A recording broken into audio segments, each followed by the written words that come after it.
கரம் கொண்டு பூமாலை தொடுக்கிறேன்.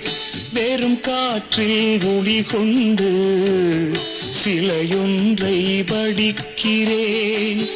விடிந்து விட்ட பொழுதில் கூட விண்மீனை பார்க்கிறேன்.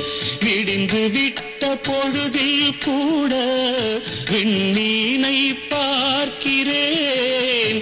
விருப்பமில்லா பெண்ணை எண்ணி உலகை நான் வெறுக்கிறேன். இது குழந்தை பாடும் தாலாட்டு, இது இரவு நேர பூபாளம்.